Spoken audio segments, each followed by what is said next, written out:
So today we're gonna be making stew. Yeah, we're gonna be making chicken stew from scratch. So as you can see here, I've already prepped all my ingredients and now I'm frying my chicken. So I parboiled the chicken off camera. I prepped everything off camera. So I'm frying the chicken right now, and then when I'm done frying the chicken, we're gonna head to the next one.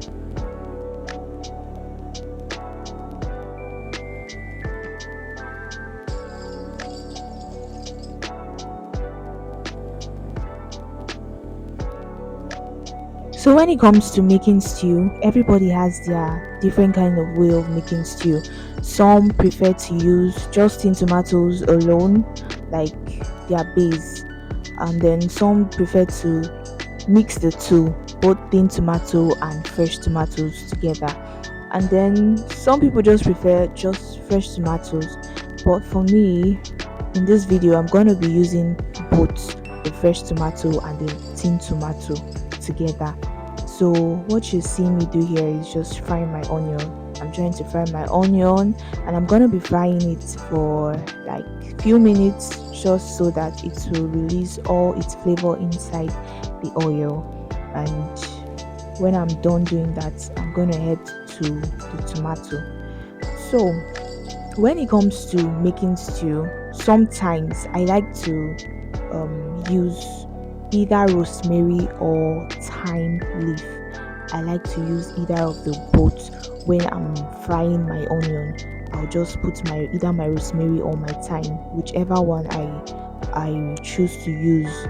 So that's what I usually do, but I couldn't lay my hands on either of them. I think I forgot to buy when I went to the market, so that's why I'm not using anyone right now. I'm just using my onion and my tomato and pepper mix, and that's all.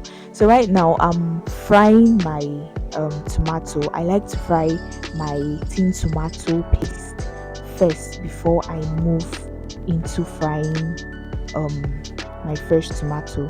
And also what I did again in this video, I did not dry my fresh tomato.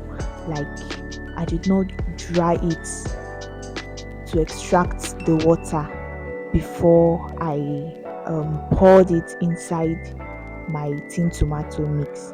So what I did was that I just drained it. I drained it, but mind you, when you're draining it, do not throw away the water. Do not throw away the water, because I feel like the water is actually the main sweetness of the tomato.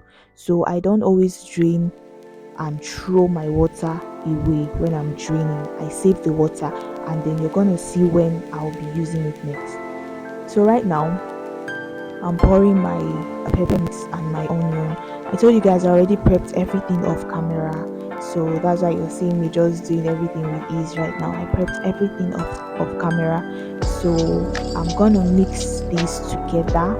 And also, as you can see, the oil that I was using initially was not enough, so I had to add more oil so it will enable it to fry very well.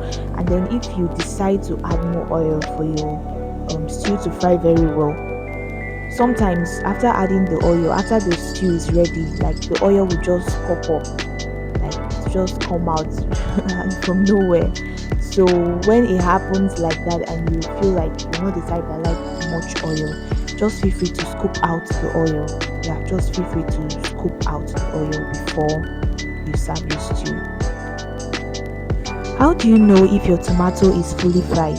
For me, I just use my spoon to bring out a little quantity, and when I bring it out and I see that it is still frying just like this, you can see that it's still frying even after I raise it up, then you know that yes, the tomato is ready. But when you raise it up and then you see that it's not frying, it's just there looking at you, then you know that okay, this tomato is not fully fried. I don't know about others, but that is how I get to know mine. So right now I've poured the water you see me poured inside the stew right now is that tomato water that I told you guys that I drained initially. Yes, that's the water I poured. and then I allowed it to fry for some minutes, for like 5 minutes. Yes, that's the time I allowed it to fry for before adding my chicken. So I like adding my chicken at this point so it will enable it to absorb all the whole nutrients from the stew. Yeah, sometimes when you get to like when you're frying your protein and then you maybe mistakenly fried it too hard or intentionally fry it too hard, and um you are hoping to go for that juicy kind of protein, yeah, that juicy flavor kind of protein. I don't know if you understand what I'm trying to say. Yeah, so you would like to add your protein at this point so it will absorb all the whole nutrients from the stew or whatever you are cooking. So after that, you want to go ahead and add your meat stock, the water you got from boiling your chicken or whatever protein you will be using when you want to make something like this. So I added it. I went ahead to adjust with some seasoning cube and some salt, and also I added some spices. Yeah, the spices you saw me add was jollof and stew spice. Yes, I think that's the name of the spice. I actually mix some spice together, but more of that jollof and stew spice so that it will give it that reddish kind of look, that stewish kind of look. If there is a word like that, don't mind me. So if you've watched to this point, that means you enjoy my recipe. So please guys, do well to subscribe to my YouTube channel, like, and also turn up the notification bell so you get notified each time I upload a new video. Please and please guys, do well to follow me. I beg you. So guys, thank you so much for watching. Thank you so much for watching. I truly appreciate. And then this is the end point of my video. You're gonna be seeing the result in a bit. Yes, thank you so much and see you in my next one. Bye.